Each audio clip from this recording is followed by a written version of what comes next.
Autre partie primordiale de l'interface, bien sûr, le ruban. Alors, le ruban, il est ici.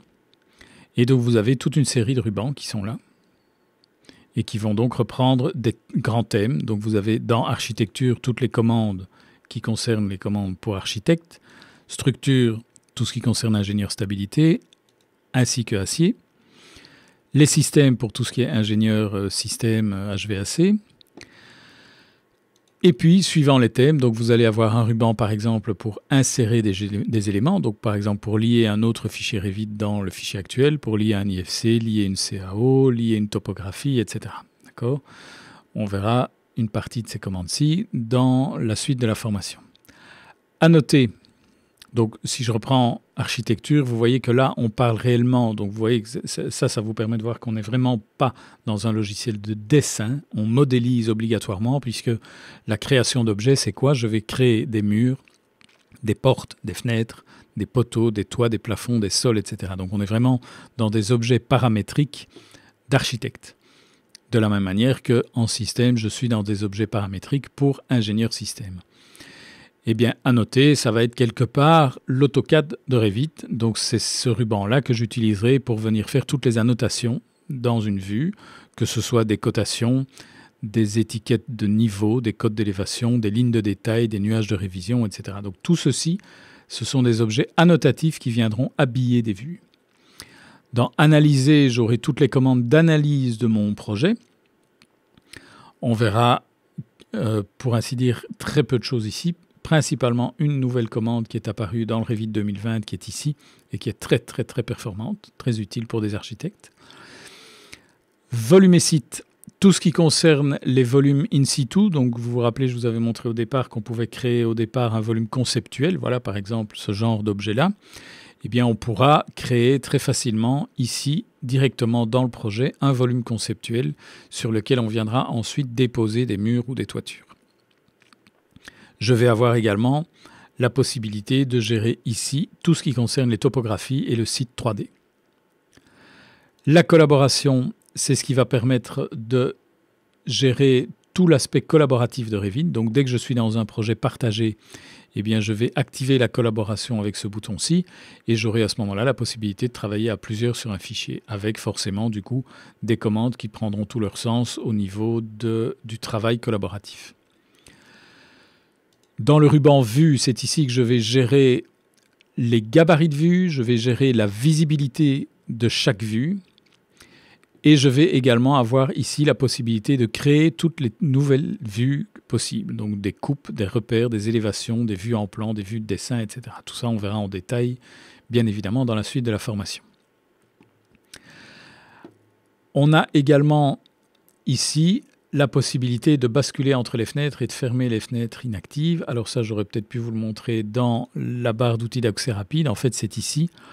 Vous voyez que quand vous ouvrez des vues, donc là, je suis dans un plan d'étage, j'ai la vue 3D qui est visible, j'ai mon plan d'étage.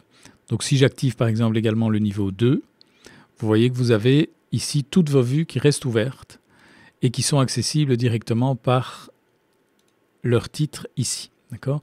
Alors, quand vous travaillez dans un gros projet, vous verrez qu'à un moment, vous allez avoir beaucoup de vues ouvertes. Ce n'est pas forcément le plus performant.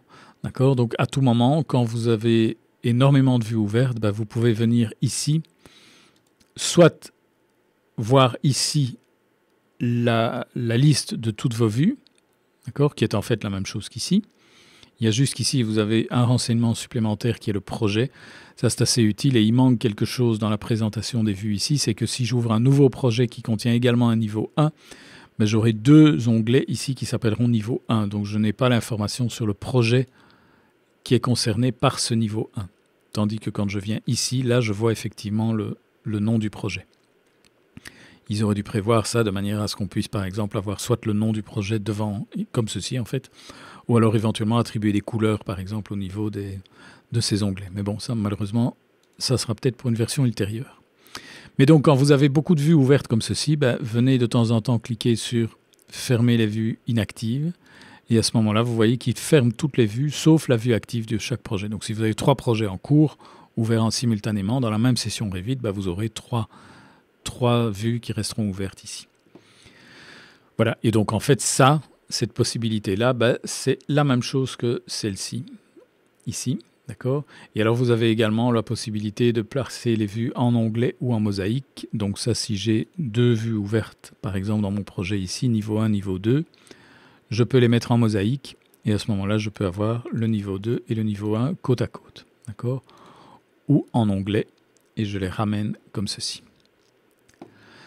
Voilà. Ensuite, je vais avoir le ruban de gestion. Là, je vais paramétrer quelque part mon projet, donc je vais créer des paramètres de projet. Je vais gérer les styles d'objets, les accrochages aux objets, les informations sur le projet, les matériaux, etc. Donc je vais avoir ici une gestion globale de paramètres qui sont utilisables à travers tout le projet. Les compléments ici, je vais avoir accès à des compléments en plus de Revit. Alors viendront s'installer ici, vous avez ici l'Autodesk App Store. L'Autodesk App Store est quelque part, si vous avez j'imagine un smartphone, donc que vous soyez sur l'Apple Store ou l'Android Market, eh bien quelque part, l'App Store ici d'Autodesk, c'est le même principe.